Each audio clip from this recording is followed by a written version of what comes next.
In the previous video, we talked about uh, the, some basic properties of the Bayes theorem and a few notes about how we should understand the Bayes theorem and how we should think about um, or interpret the different terms in the Bayes theorem. And we introduced some terminologies like discriminative or generative parametric versus non-parametric, these kind of different approaches.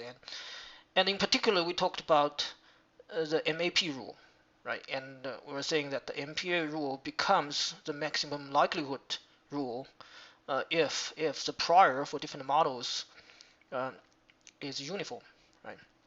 And we talked about the distinction or the connection between conditional probability and the likelihood. They are referring to exactly the same function, right? Except that we are interpreting the same function as as as as as different things in different contexts, right? So during the training stage, we are trying to actually figure out what's going to be the best model based upon a given set of training data, right? In that case, we are treating it as the likelihood. It's a function of y model, right? And in the context of prediction, right, in which case we have fixed the model and then we are trying to predict the probability of certain observations, then that's a function of x, right? The observation, and then it's a conditional probability, right? So now let's look at a general idea about using this kind of formulation for machine learning, right? So suppose our different model y can be represented or parameterized by using a set of parameters theta, right? So theta doesn't have to be a scalar; it can be a vector, right? So it could be a vector of different parameters, right? So for classification problems, different y usually corresponds to different categories of the data, right? So suppose we're classifying the rock samples into sandstone and shale, then we have the y could have the y can have like two different values. One is for sandstone, the other one is for shale, right? And then we can represent the different categories of the data using, for example, if we are using some kind of a Gaussian distribution to describe each of the population, each of the individual category, the data in each of the individual category, we can use theta to represent the average and then the standard deviation. It's two numbers, right? Two numbers for each of the population, right? The mean porosity for sandstone and then the standard deviation for sandstone, right? That's the a vector value, right? A vector value to theta for just describing the population of sandstone samples, training data, right? And then a different average and standard deviation, right? A different theta values for the training data representing the shale, right? So for classification problems, y could sort of represent uh, different classes or different categories, right? And then for regression problems, this y could represent. Suppose you are trying to fit a straight line through a bunch of training data samples, right?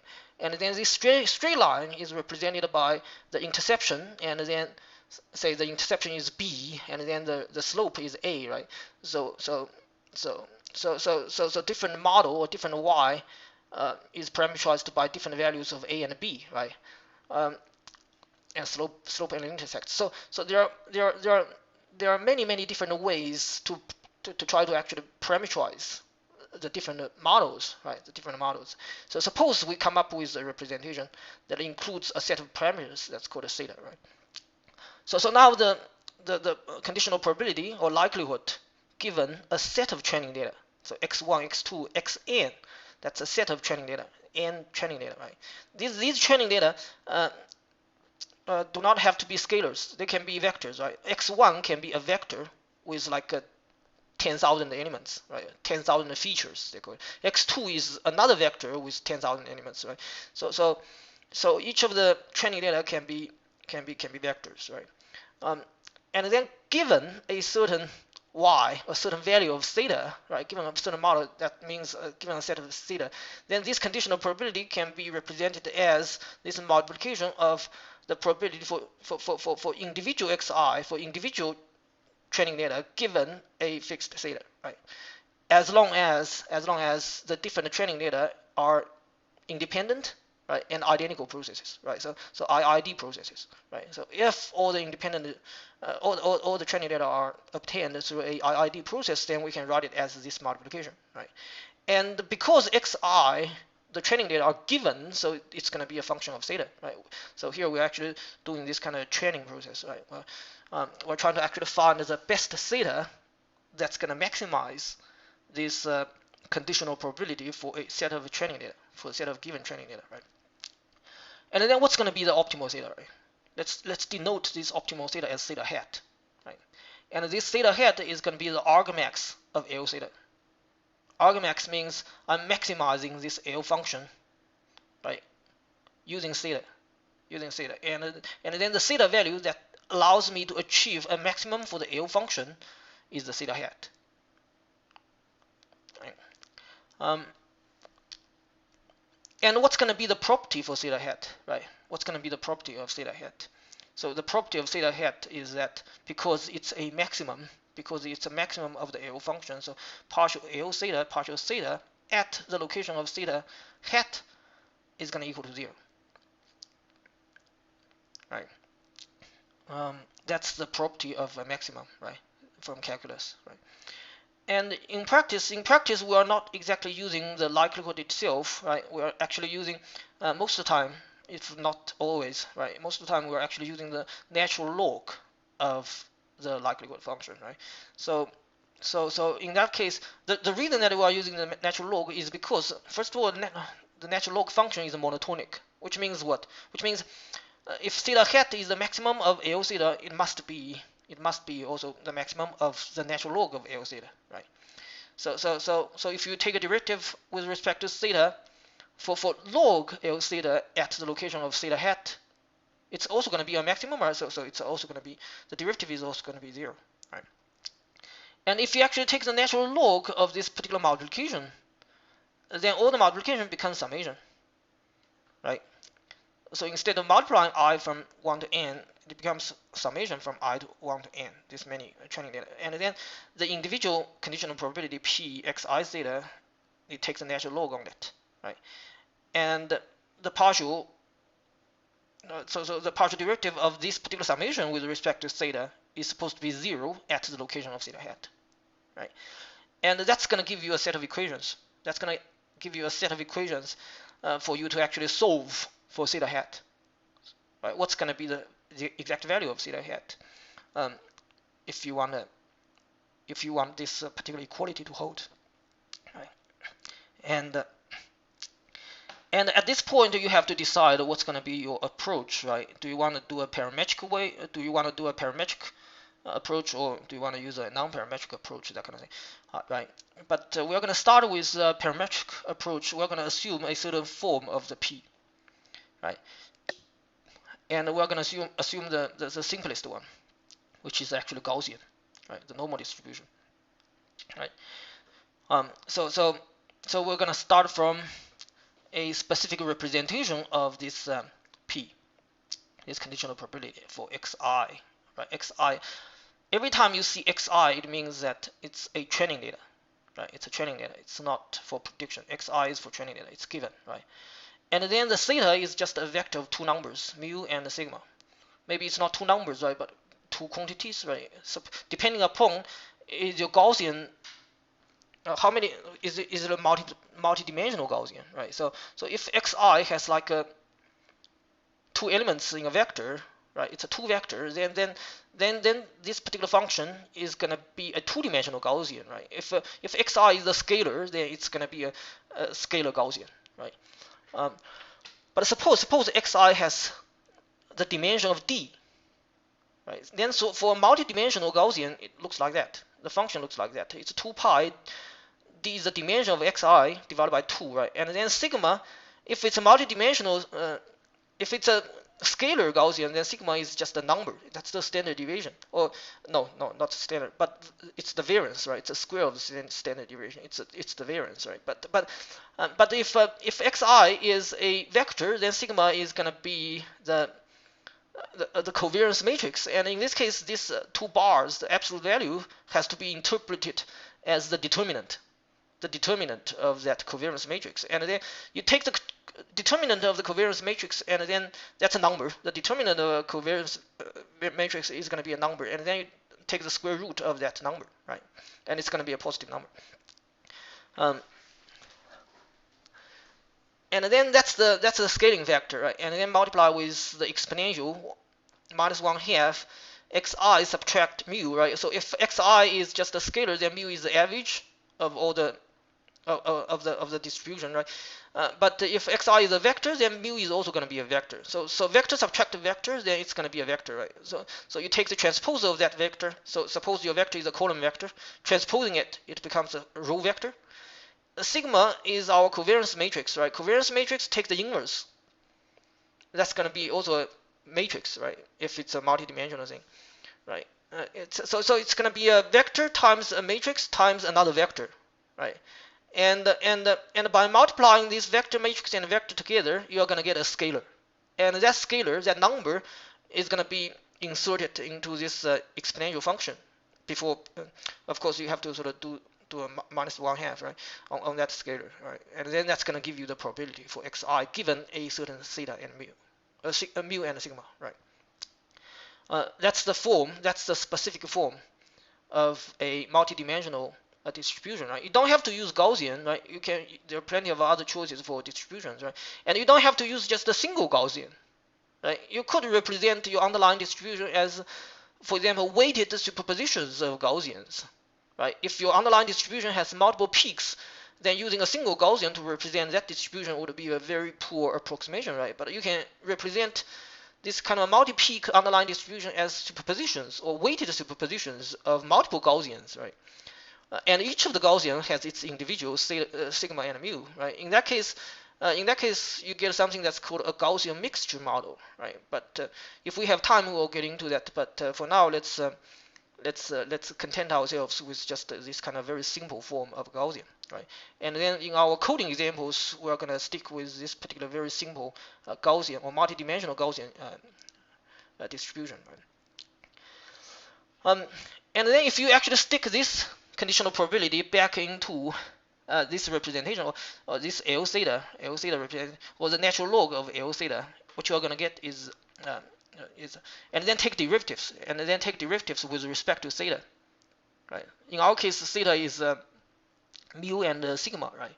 So if we take derivatives with respect to mu, then you're going to get this thing, right? N is the total number of training data sets. Sigma inverse, that's the inverse of the covariance matrix, mu plus sigma inverse, and then a summation of all the xi, or the training data set, right? And then if you take a derivative with respect to sigma, you have to be careful about how to take the derivative, right? Because sigma could be a matrix. It may not be a scalar, right? So how do you actually take derivative of that, right? You could actually look into some of the linear algebra textbooks if you have studied linear algebra before, right? But if you haven't studied linear algebra before, then that's the result. That's the result of taking the derivative. It's so this is going to be a matrix, right? And then this is going to be a matrix, but this is going to be what, right? So this is a vector, right? This is going to be a vector, right? And then but now the transpose is on the second one, so eventually it's going to give you a matrix. And then you do a summation over all the I. It's a matrix summation, right? It's going to be a matrix times another matrix, right? And then you can set those things to 0, right? You can set this equation to 0, and then set this equation to 0, and then solve for mu and sigma. Suppose that we represent the solution as mu hat and sigma hat. If you carry out this kind of derivation, you're going to find out mu hat, the optimal mu, is going to be the sample average. The sample average is the average of all the training data sets, right? And then sigma hat is going to be the sample variance, right?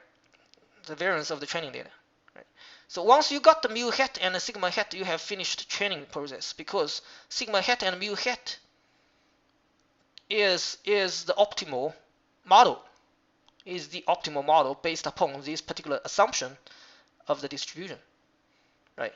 So at this point, you can actually take the mu hat and the sigma hat, stick it back into this this distribution, this conditional distribution, and then make predictions by using this mu hat and the sigma hat. Make predictions about what? Make predictions about the probability of a future data, a future observation, or when we are writing our example code, X is going to be the testing data, one sample in the testing data, right? So it's going to make a prediction about the probability of a testing data that is not used when deriving this mu hat and sigma hat, right? And this is called a prediction, right? Because here you have fixed sigma and mu to your best estimates, sigma hat and mu hat, right? Based upon this particular assumption of the distribution, underlying distribution, right? And then you make predictions about the probability of a testing data, X, right? So here in this particular expression, sigma has been replaced with sigma hat, mu has been replaced with mu hat, and this X value is not going to be inside of your training data. It's going to be a future data, right? A testing data, right? A testing data. That's how you actually make predictions using the optimal model, or MLE model, right? Maximum likelihood model. So suppose we are doing a classification problem, right? Suppose we are doing a classification problem. So different Y represent different categories of rock or rock samples, right? So Y could have two different values. One value is for sandstone, the other one is for shale, right? So mu hat Y is going to be what? It's going to be the sample average of the porosities for all the rocks in the Y's category, right? So if you are estimating the MLE mean of all the sandstones, you should take all the sandstones and then take the average of their porosity, right? So the number of samples has been changed to NY, right? And then the same is true for sigma hat Y, right? So suppose you are estimating the standard deviation of sandstones, then you should sort of take all the sandstones training data and then take its variance, right? Take its standard deviation. And then what's gonna be the prediction, right? Once you have estimated these averages and standard deviations for the different categories, right? Suppose you have two categories, sandstone and shale, right? So Y has two values, Y1 and Y2. Y1 is sandstone, Y2 is shale, right? So mu hat sandstone and sigma hat sandstone are different from mu hat shale and sigma hat shale, right? So how do you actually use this conditional probability, right? Once you have the log of the posterior, the natural log of the posterior, based upon our equation for the Bayesian theorem, right? The log of the posterior, the natural log of the posterior, is going to equal to the natural log of the conditional times plus the natural log of the prior, subtract the natural log of the marginal of X, right? And that's exactly what's happening here, right? The natural log of the posterior equals to the natural log of the conditional plus the natural log of the prior, subtract the denominator, the natural log of the denominator, the marginal of X, right? And if we actually bring the representation of P, if we actually bring the representation of P, this expression here, into this expression, what we are going to see is that you're going to have a so minus d over 2 is coming from where? It's coming from this thing, right? And then you have this term, right? That's also a minus sign, right? Minus sign here, right? And then subtract the natural log of this part of, right? So natural log and exponential are going to be canceled out, so you have something that's left here, right? That's the thing here, right? And then all the averages has been replaced with the optimal estimates, right? And then you have to add a prior, the natural log of the prior. How do we actually estimate the prior, right? How do we actually estimate the prior, right? We can estimate the prior as this kind of ratio. So suppose you are given n training data, and then among this n training data, you have ny training data that belongs to the Y's category, right? And then you just take the ratio, and then that's going to be an estimate of the prior based upon the entire training data set. So from the n training data set, out of those n training data set, total training data sets, ny belongs to category y. So you just take the ratio, and then that's going to be your estimate of the prior. And then subtract the denominator, the natural log of the denominator, right? So eventually we'll have to actually compare this logged natural likelihood, logged posterior distribution for different values of y, right? For different value, for testing data, for given testing data, x is fixed, right?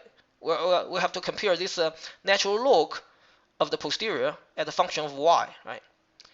But you can sort of see this function doesn't depend upon y, right? So if a training data is fixed, a given training data, no, for testing data, for given testing data, x is fixed, right? X is given, then this is a constant. It doesn't depend upon y, right? So what are the constants, right? This is going to be a constant. This doesn't depend upon y, right? So the only thing that's going to be dependent upon y is this term and this term, and then this term, right? So everything else, this term and then this term are all constants. So let's just represent it as c, right? And in a generative approach, you would actually compute the natural log of the posterior for different models y, for different categories, right? For different category y, right? For the same testing data, right? For the same testing data. The testing data, you haven't seen it in the training data set, right? Every time you see xi with the subscript I, then it's a training data. But if you don't see the subscript I, then it's a testing data, right? Testing data is not exposed to the training process, right? It's for testing your algorithm, right? So for given testing data, you are computing the posterior for the different categories, right? And see which one actually gives you the highest probability, or the natural log of the probability, right? And then you pick that particular category, right? But what's going to be the discriminative way? What's going to be the discriminative approach, right? For the discriminative approach, suppose you have two categories. Y has two different values, y1 and y2, right? Sandstone or shale, right? You would have to actually compute the intersection of these two probabilities, right? And at this intersection, the two probabilities would be exactly the same, have exactly the same value, right? And in that case, what you have to do is to actually solve this particular equation. So p hat y1 for given training data set has to equal the natural log of p y2 conditional on the same testing data, right? For the same testing data, you would have to solve that. So how do you actually solve that, right? All you have to do is to equate this part, because c is a constant. You can cancel out the c. It's a constant, right? So all you have to do is to actually solve for. So on the left hand side, it's gonna be all the y's are gonna be y1, and on the right hand side, it's gonna be all the y's are gonna be replaced with y2, right? So all the hats, all the optimal parameters, mu hat, sigma hat, will have to be estimated from those individual optimals for the different populations, right? For the different categories, right? And then you have to equate them. And then the only independent variable here is the testing data x, right? And if you can actually solve this particular equation for x, in our case, if you are classifying the different rocks in terms of porosity, then this x is going to be porosity, right? It's going to give you this porosity. It's going to give you this critical porosity if you solve that equation, right? So if you have a testing data with a porosity that's larger than this critical porosity, then it's going to be classified as sandstone, and then otherwise it's going to be classified as shale, right? If it's smaller than that critical porosity. And the solution of this equation for x is that critical porosity, right? So this is sort of the discriminative way of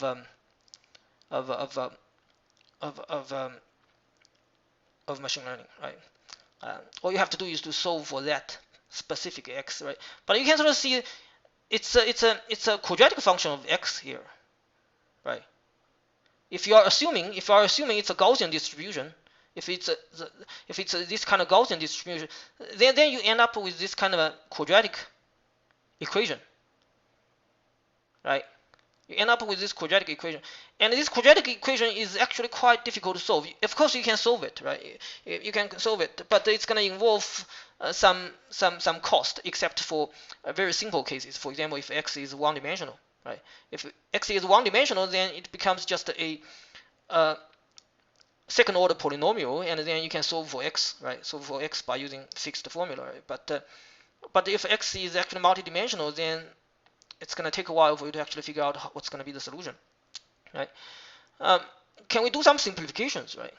Is there any simplifications that we can do to actually convert this second-order equation for x into a linear equation for x? Can we do that, right? Can we do that? Yes, we can make some reasonable assumptions for certain kinds of applications. Which is called Fisher's linear. Pay attention to the linear here. So it's actually simplifying this second-order equation to first-order now, right? Fisher's linear discriminant or FDA.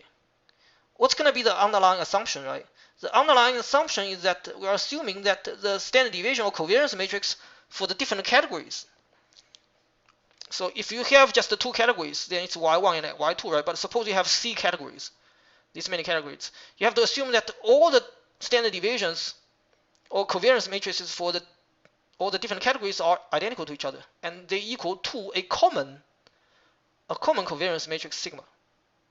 Right? If you assume that you use a common sigma for all the different categories, then what's going to be the optimal common sigma, right? What's going to be the optimal common sigma, right? If you do a maximum likelihood estimate, this optimal value for this common sigma is going to have a very simple representation. It's a weighted summation of the maximum likelihood estimate for individual classes. So sigma hat yj, but it's a weighted summation of it. How do you actually weight it? You weight it using the prior, right? So nyj, suppose you have j categories. J is the category index, right? It goes from 1 to C. So n is the total number of training data, and then nyj is the number of training data that belongs to the yj's category, right?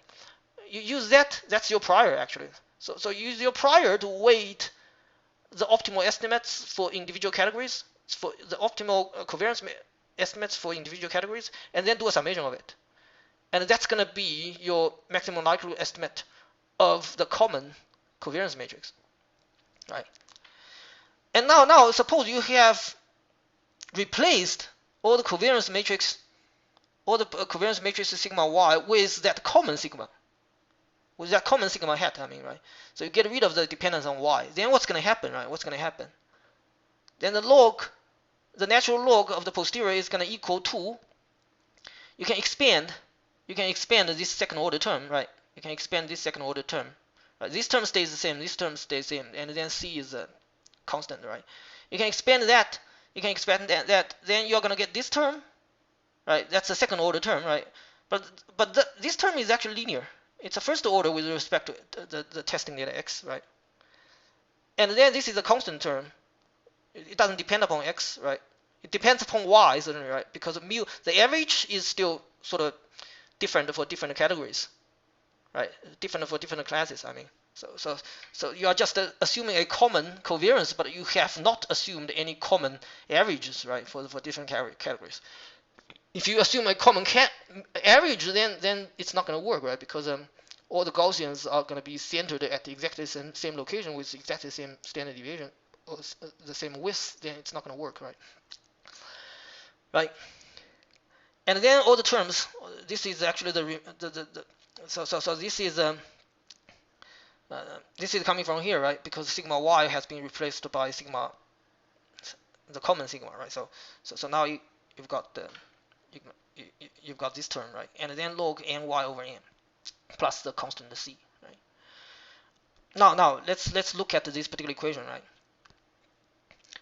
What I was saying is that we're going to actually have to for a given testing data x, we're going to compute this thing for different categories or different classes y, right? Right. But if x is given for a certain sample in the testing data set, this term is actually going to be a constant because it doesn't depend upon y. See? So this becomes a term that's independent of y, and you can actually classify it into a constant.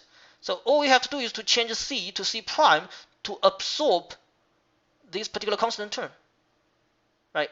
And then this linear term is kept untouched, and this is a constant term that's kept untouched, and then this is also a constant term now, right? Because it does not depend upon y anymore, right? So this term can also be absorbed into c prime, right? And then the only thing that's left over is this prior. It's this prior, right? So in this case, if we make this FDA assumption, assuming that sigma is the same for different categories or different classes, then suppose we have just two classes. What's going to be the critical porosity? What's going to be the discriminative porosity or critical x value, right? You just suppose you have just two categories, right? Two classes. You just equate them. Right? The natural log of py1 equals to the natural log of py2 with the common given testing data x, right? And then if you do that, if you construct this particular equation, you're going to get a linear equation for x, right? It's a transpose times x plus b. If x is a scalar, then a is going to be a scalar, b is going to be a scalar, right? But if a is a vector, then a is also going to be a vector. Suppose x has two values, x1 and x2, right? And then a is going to have two values, a1 and a2, right? So a1 is going to multiply with x1, and then this transpose makes the column vector into a row vector, right? So row vector times a column vector, so that's going to give you a scalar,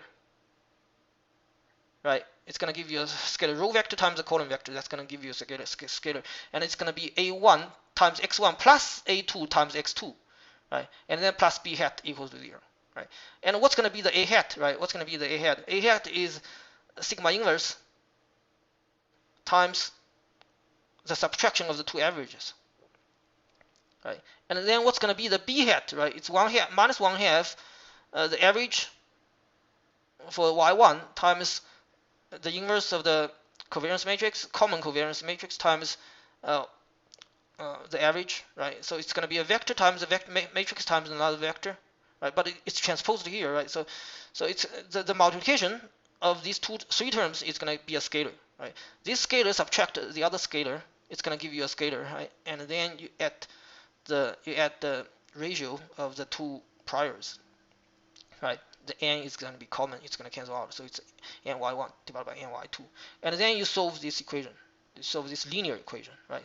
So this, if x is a scalar, then solving this equation is going to give you the critical x that allows you to actually discriminate between the two categories, right? If x is a vector, say suppose it's a two-dimensional vector, right? Then the solution of this linear equation is going to be a line, a straight line, right? And if x is a three vector, then the solution of it is going to be a plane in 3D, right? And this plane is going to allow you to separate the two different categories, right? And that's called a Fisher's discriminant, a linear discriminant analysis.